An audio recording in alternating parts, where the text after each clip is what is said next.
If you've listened to this podcast for any length of time, it's no secret that I talk a ton about properly fueling yourself as a female athlete, especially if you're an athletic woman over the age of 40. But there is still so much awareness to bring to all of you. I talk a lot about low energy availability, and today on the podcast, I'm going to be talking about its outcome or potential outcome, better known as Red S. If you've never heard of Red S, then this is absolutely a podcast that you need to hear. And by the end of this episode, you'll have a clearer picture of what it is, how it affects your performance and your health, and more importantly, how to fuel yourself for success and performance. If you're an athletic 40-something woman who loves lifting weights, challenging yourself, and doing hard shit, the Fuel Your Strength podcast is for you. You'll learn how to eat, train, and recover smarter so you build strength and muscle, have more energy, and perform better in and out of the gym. I'm strength nutrition strategist and weightlifting coach, Steph Gaudreau. The Fuel Your Strength podcast dives into evidence-based strategies for nutrition, training, and recovery, and why, once you're approaching your 40s and beyond, you need to do things a little differently than you did in your 20s. We're here to challenge the limiting industry narratives about what women can and should do in training and beyond. If that sounds good, hit subscribe on your favorite podcast app, and let's go. What's going on? Welcome back to the podcast. Thank you so much for being here today, and make sure you hit subscribe on your podcast app. Thank you so much for doing that. Today's podcast is all about Red S, and this episode was inspired by a couple of things. First of all, if you are at all connected in with the CrossFit community, maybe you saw the Rogue Invitational happened fairly recently, and everybody's favorite strong woman, Dani Spiegel, wearing a crop top that said, "Girls Who Eat," and everybody lost their minds, including me. And I said, I want that shirt. Side note, she's going to be selling them at Wadapalooza. So whenever that happens, I think it's February, she's going to be selling those shirts, Girls Who Eat. But it was so interesting because it's almost like this rally cry. We're trying to fuel, we're trying to eat better and fuel our performance. And at the same time, it's like revolutionary, right? Talking about actually eating enough as female athletes. The second thing that really inspired this is that every time I talk about low energy availability, and I'll kind of mention Red S, in conjunction with that, I always get a ton of people who are like, I have never heard of this. Why haven't I heard about this thing? I didn't even know this was a thing. So I really want to make sure that I bring this to you today as an educational piece, and really would ask you, if you have somebody in your life who needs to hear this besides just you, that you share this episode with them, because this really transcends so many different groups of people and groups of athletes or athletic individuals. So please make sure that you share this out if you found it to be useful. Now, of course, if you're listening to this and you think, okay, I need some guidance with this. I need a framework where everything plays together, the nutrition and the training and the recovery and the stress management, and I just need someone to lay it all out in a system that works, then I want you to go ahead and schedule a call with the team to chat with us all about Strength Nutrition Unlocked. This is my signature group program. It's freaking amazing, and it is full of so many women over 40, probably just like you, who are like, I know something's not right with the training that I'm doing with my workouts. I really want to get stronger, to build muscle, and to perform better in and out of the gym. I want that energy back. Then you can go ahead and book a call with us at stephgaudreau.com/apply. All right, so let's go ahead and jump into Red S. So I've done lots of episodes in the past on low energy availability, or it's come up as part of those conversations, and we'll link those episodes in the show notes for this podcast. But low energy availability is very common. We're going to actually define that a little bit more specifically in this episode and then give some caveats. But I really want to start off by talking about what is RED-S. So RED-S is an acronym that stands for Relative Energy Deficiency in Sport. Relative Energy Deficiency in Sport. So this was really popularized and kind of came to a lot of consciousness in 2014 and then again in 2018 as part of an IOC, International Olympic Committee, sort of statement on RED-S and acknowledging that this is something that is happening in athletic populations. Now, you don't have to be an Olympic athlete to deal with RED-S or the implications of low energy availability. So just set that aside for now, because you're probably thinking, yeah, but I didn't go to the Olympics and I never will. That's okay. This stuff still applies to you.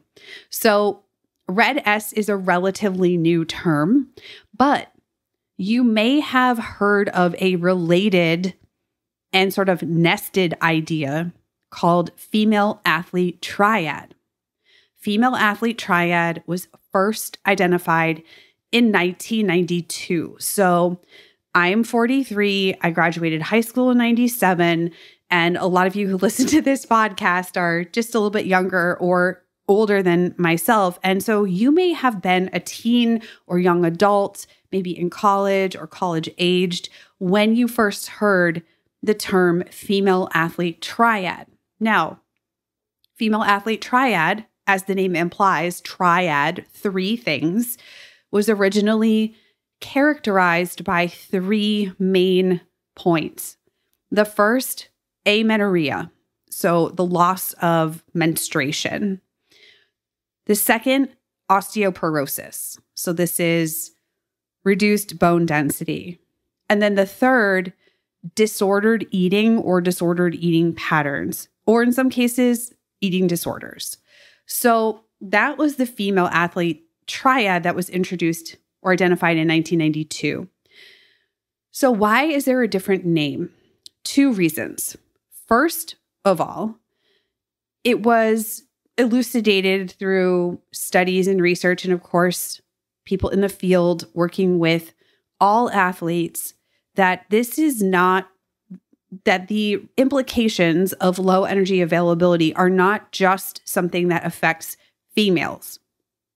So, yes, male athletes can also be affected by and experience the ramifications of low energy availability.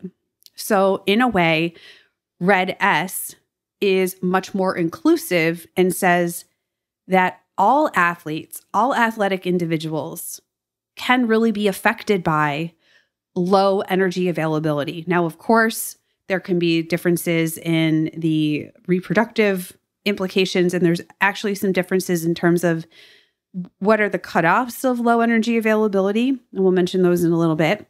However, it was really a hat tip to say, hey, this stuff affects all athletes. Secondly, it expanded the effects or symptoms, if we want to call it that, of this low energy availability state beyond just the triad, beyond just the amenorrhea, osteoporosis, or in some cases, osteopenia, and the disordered eating/eating disorders. So RED-S is more inclusive in terms of what the physiological implications of low energy availability happen to be. It's more expansive in terms of how this could potentially be affecting someone's performance and also their health and well-being. So if you want to picture a circle or I always think about Trivial Pursuit for some reason. I guess I played it a lot as a kid growing up. But if you want to picture a Trivial Pursuit pie, then female athlete triad is like one slice of the pie that's nested amongst all of these other signs or signals or symptoms of low energy availability leading to the syndrome, relative energy deficiency in sport. Okay, so I hope that kind of explains where this came from and what it stands for, at least. So let's now dig into the part where we talk about what causes RED-S, and then we will then talk about what are some of the impacts to training, performance, health, and well-being, and then what do we do about this? All right, so let's kind of dive into that low energy availability or energy availability state. So the simplest way to describe what energy availability is how much energy is left over after you subtract out the amount that you spend through exercise. That's basically your energy availability. Now, more specifically in this context, what it's really saying is by the time we account for the energy we have spent through exercise, we compare it to how much we're actually eating, we can see in many cases that there is not enough energy left over to run our basic bodily functions. These are our core physiological functions that relate to health and well-being. We're not even talking about performance, at that level. We're really talking about the energy that's there to really run your body's basic functioning. And of course, a lot of athletic folks are also concerned about performance. So performance is affected also by your energy availability. Now, put it as an equation. There is an equation that is conceptually at least there to help people understand. But I want to caution you that the tendency for a lot of people is to want to turn this into your body is a spreadsheet, plug and chug. And that's not how human bodies necessarily work in every circumstance. So there are going to be those of you out there, I know who you are already. You're like, ooh, I'm going to plug in the numbers and run the numbers. And, it's fine for illustrative purposes, but we have to know that there are limitations to any kind of equation like this, because a lot of it's either conceptual or it's measured across broad groups of people. It may not necessarily represent individuals. And when it comes to optimal energy availability, science is still trying to figure some of this stuff out. We're getting further and understanding where the thresholds might be for low energy availability. However, it's not always perfect, and science is always changing. So let's just caveat it that way. So the estimate for where are the cutoffs for low energy availability? Because this is a question everybody always has. Well, how do I know if I'm there? I think it's important to take stock of how you're feeling, how you're performing. And again, not just in the gym, but in the rest of your life. But also when we're taking a look at the actual cutoff for low energy availability that's been proposed as the threshold, we see that in females, that number is about 30 calories per kilogram of fat-free mass. If you're below that, that's kind of the low basement cutoff for low energy availability, which interestingly enough, for most individuals, roughly averages what the resting metabolic rate needs would be for that individual.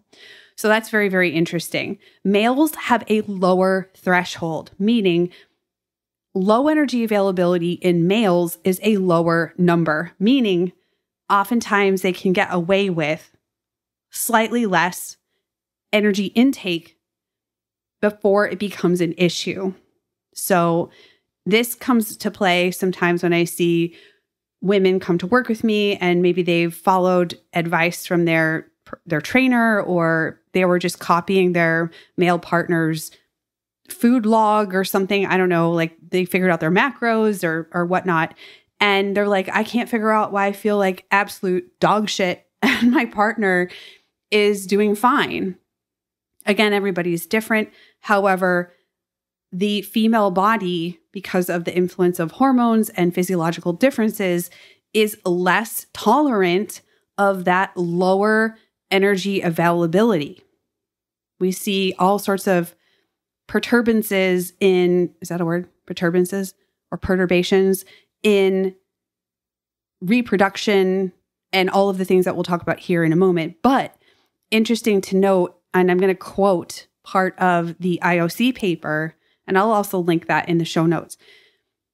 The IOC paper says, although some caveats are noted in relation to differential responses of various body systems, many of these systems are substantially perturbed at an energy availability below 30 kilocalories per kilogram of fat-free mass per day, making it historically a targeted threshold for low energy availability. However, recent evidence suggests that this cutoff does not predict amenorrhea in all women. Okay, so again, sometimes we used to think, oh, well, as long as you're not some ultra lean body fat percentage, that you would be fine. You wouldn't have any interruptions to your menstrual cycle. That's not necessarily true. We can't just predict and say, oh, well, you're a slightly higher body fat percentage, so you'll be fine. So, of course, there are, like I said, individual differences here. The optimal energy availability that's been sort of elucidated through research is somewhere around 40 to 45 kilocalories per kilogram of fat-free mass per day. So we had 30 as being kind of the low energy availability kind of clinical cutoff. And then we have 40 to 45 different sources, different papers give a different number. I've seen both. And somewhere in between would be kind of that like reduced energy availability, or what might be termed subclinical. So between 30 and 40 kilocalories per kilogram of fat-free mass. All of this is to say that, and again, I think when it comes down to practical implementation, one day of random not eating very much is probably not going to have a huge effect. However, the physiological impacts to under-eating, especially if we have a high amount of physical activity and exercise, can accumulate quite quickly. We're not just talking about years here. In some cases, we're seeing changes happen within days. Okay, so when this becomes a chronic state of low energy availability, that's when we start to see issues, especially when we're hitting that below that clinical cutoff, right? So now y'all know why I harp on this shit so much, is because I was this person.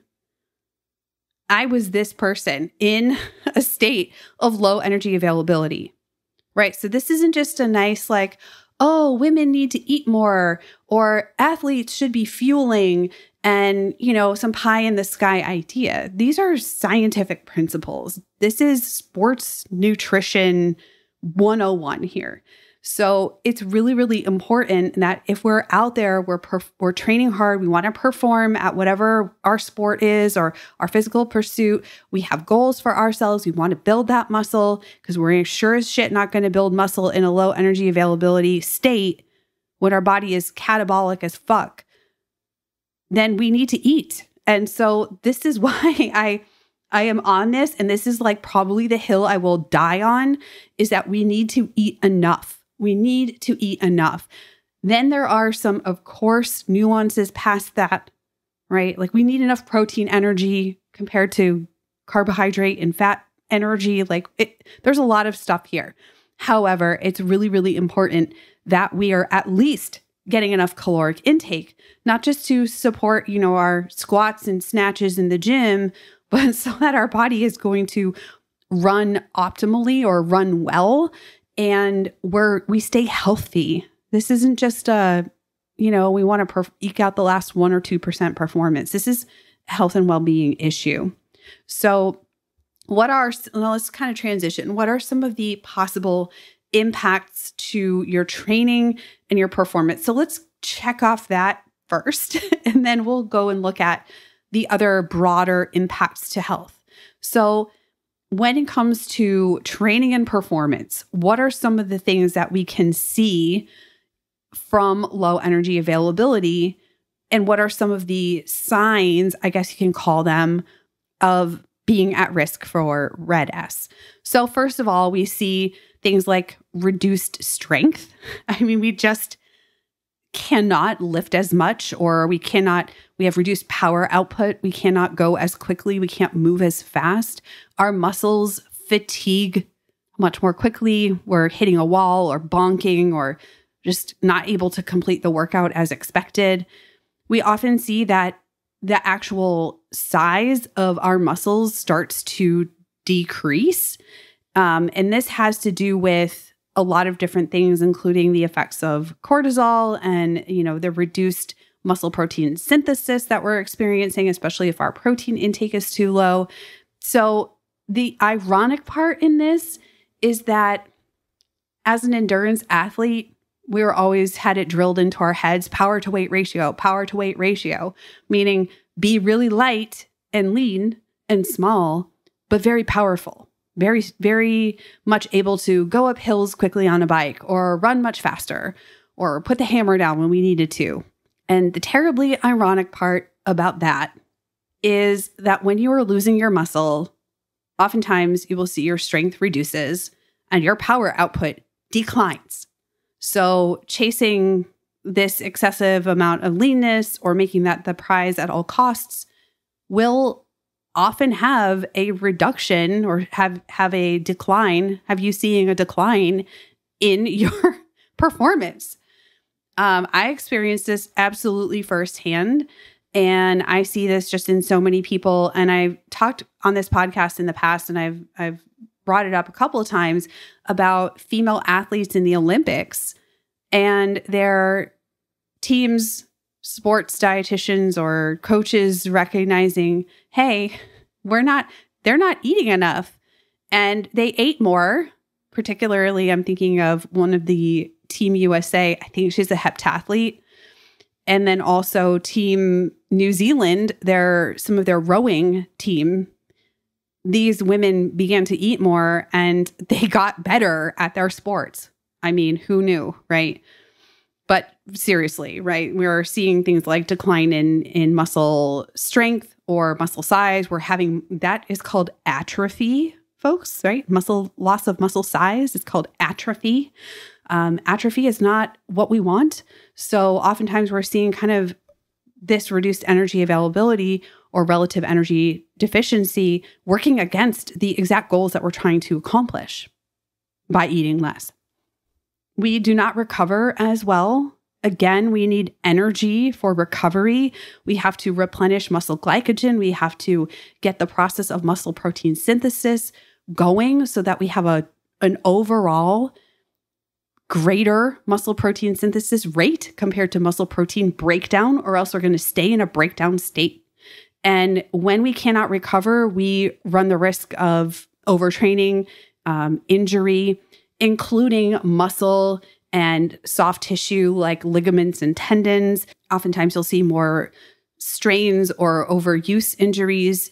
You might see stress fractures. This happens a lot. And actually there was a 2016 study out of New Zealand that looked at recreational female exercisers, not professional athletes. And there was a significant number, like statistically significant number of women in the study who had stress fractures who were in the at risk for low energy availability category. Coincidence? Probably not. So that's important to note. We have to have energy to actually get the adaptations of our training, whether that's strength training for our muscles or cardiovascular training, such that we're trying to improve our efficiency. We just need enough energy in order for us to have the output in our training such that we're going to actually see the beneficial adaptations. So poor training adaptation, decreased endurance. We see reductions in things like coordination, which can actually further increase injury risk. We see increased rates of illness. And again, this is kind of venturing into the health and well-being. However, things like being more at risk for upper respiratory infections can absolutely cut into your training time, your training schedule, decreases in concentration, mood swings, irritability. It just runs the gamut, right? So these are all, again, things that we see are impacts to training and performance.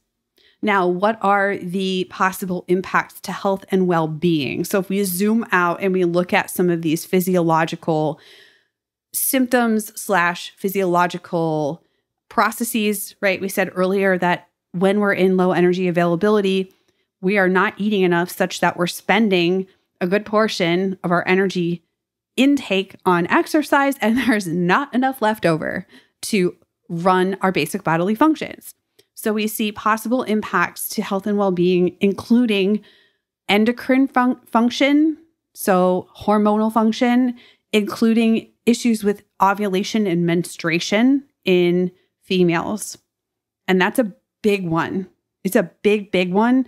But like we said, there's no magical number that applies to everyone that says, oh, well, we can exactly predict because, this amount of energy would result in amenorrhea, for example. It's not across the board. We see issues again with bone health. And again, I want to throw out my favorite macronutrient, protein. But seriously, protein is really important in bone health as well. So that's just kind of a side note. We see issues with metabolic adaptation, and not in a favorable direction, but rather pushing metabolic adaptation in a direction that we just overall are subsisting on fewer and fewer calories. And it's affecting things like our NEAT levels. So that's non-exercise activity thermogenesis. Of course, it's impacting our exercise activity thermogenesis and how much energy we are able to put out during our training, right? We're just not moving as much. We're not moving as heavy loads. We have less muscle, so we're using less energy to actually contract our muscles. We're seeing impacts to things like, eating less, so the thermic effect of food goes down, and our basal metabolic rate also can decline. So we're seeing overall impacts to metabolism. Iron deficiency, so common. I've mentioned this on another podcast, but I was looking back at my Facebook memories like one does, and I saw a post from 2010, maybe 2009, somewhere in there, when I was definitely doing endurance training up the wazoo and also not eating enough. And I made a post on Facebook that said, I'm iron deficient. And I just thought that was really weird because I always thought I ate quote unquote healthy, but turns out when you don't eat enough food, you also put yourself at risk for nutrient deficiencies, including iron, which is very, very common, especially amongst endurance athletes. We have impacts to digestive function. I hear so often from clients that they're just really, constipated or backed up, or they just can't seem to have even normal bowel movements, or they get lots of bloating and intestinal discomfort. And oftentimes it's because there's not enough moving through the system, and certainly being too low in fiber, of course. But digestive function can, of course, be affected. Immunity and immune function, I kind of mentioned that earlier. Cardiovascular health, we see, again, disordered eating or eating disorders being looped into this as well. And overall psychological well-being. So there is a lot here that can potentially be the result of low energy availability, especially on a more chronic level. And of course, it's not just affecting what goes on in the gym or what goes on in our training sessions. This has potentially serious implications to our overall health and well-being, as I just mentioned. So what do we do about this? Well, the basic take-home message here is that you need to eat enough to cover your training and also your basic bodily needs. And that includes both protein and non-protein energy. When I say non-protein energy, y'all, I mean carbohydrates and fats. And yes, having enough overall calories coming in is kind of, again, sports nutrition 101. We need to make sure there's enough energy coming in compared to what's going out. However, I see this quite frequently that the protein energy is way too low for athletic people, especially for protecting muscle mass as we're aging. And we're training on top of that too, in most cases. So on some level, there does have to be a discussion of what those kind of ratios are in terms of protein intake and non-protein energy. So we need enough energy from protein and we need enough energy from non-protein energy. That being said, protein is really a macromolecule or macronutrient of building. So it plays a much more minor role in energy production. It can be used for gluconeogenesis. However, when I say protein energy, I just mean the energy that you eat that comes from the macronutrient protein. Okay, so that stuff is all very, very important. And you may or may not be able to address that on your own. Quite frequently, I see that people just need a little bit of support, a little bit of guidance to work through some of their own mind trash about some of this. Like, oh, if I eat more, I'm automatically going to get heavier. Like, just all of the stuff that comes with having to implement change in your routines and your habits. And frankly, that's the stuff that we do in Strength Nutrition Unlocked. So come and hang out with us. StephGaudreau.com/apply. However, there's kind of two other tracks that I want to talk about here. You know, if you're unintentionally underfueling because you just didn't know, you just don't know what you need, then I would really recommend that if you feel like this is something you're not capable of tackling on your own, you're just busy, you have a lot going on, you're not a nutrition professional, and even sometimes coaches need coaches too, but it's, you know, you're going to get clarity and you're going to get a sense of what to do next and focus if you consult a professional for guidance and coaching. Again, a lot of times you're just unintentionally doing this and you don't realize it, and you kind of need someone to bring you back down to earth and help you figure out, well, you know, realistically, what kind of energy intake do I need? Realistically speaking, what does that look like in terms of macronutrients? Realistically, what does that look like in terms of putting food on a plate? Even if I don't want to count macros, let's not say, like, we need to just get clear that that's not required. And I even teach my students how to do all of this without counting their macronutrients or keeping track of macros, if you will. So guidance can go a really long way in getting you to your goals or resolving some of this stuff a lot faster. And I would say the biggest thing that I see with my students is that almost immediately, I'm talking about within 1 to 2 weeks, sometimes days, their energy throughout the day gets so much better because they're not underfueling. Okay, so I always recommend that if you feel like this isn't something you can tackle on your own, you're just like, oh my gosh, I didn't know this was a thing. And like, go talk to somebody who can help you. Now, if you are intentionally underfueling, especially if you're really worried about potentially something like a weight class sport, or you've felt pressure in order to stay small, or whatever that happens to be, and you're intentionally under eating, especially if we're talking about disordered eating and eating disorders, it's really important that you work with a professional for treatment, someone who is skilled and trained to help athletes. And more than likely, that's going to require a team effort or a team approach to help you start to replenish the nutrients that you need to really prioritize or treat any health problems that have popped up as a result of this, and to get you moving back toward a plan to get back to your sport. So I just wanted to throw that out there too. There is no shame in realizing that you need help. And I will go ahead and toss out the website for NEDA or NEDA, which is the National Eating Disorders Association, is nationaleatingdisorders.org. They have a screening tool and a helpline on their website if it's time for you to take next steps. Thanks so much for being with me today. We covered a lot of ground on this podcast. We talked about what is Red S and where did it get its origins? Where the hell did it come from? We also talked about how we really define what is low energy availability or energy availability in general, and how the amount of energy that you take in can potentially lead to a state of Red S. We also talked about possible impacts to training and performance, as well as physiological impacts to health and well-being.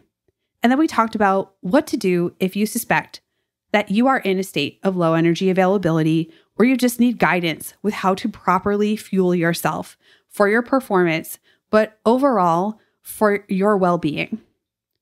I really appreciate that you're here. Thanks so much for being with me on the show today. Please hit subscribe on your podcast app. And if this podcast episode helped you out, please share it. You can tell a friend or a loved one or a training partner or your coach, or you could share it out on Instagram stories and tag me at Steph Gaudreau. I would really love to hear what you have to say about this podcast and how it's impacted you. You can get the episode show notes over on stephgaudreau.com. And of course, if you're ready to work with me on this yourself, then you can go ahead and find out more at stephgaudreau.com/apply.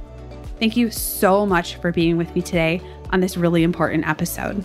And until next time, stay strong.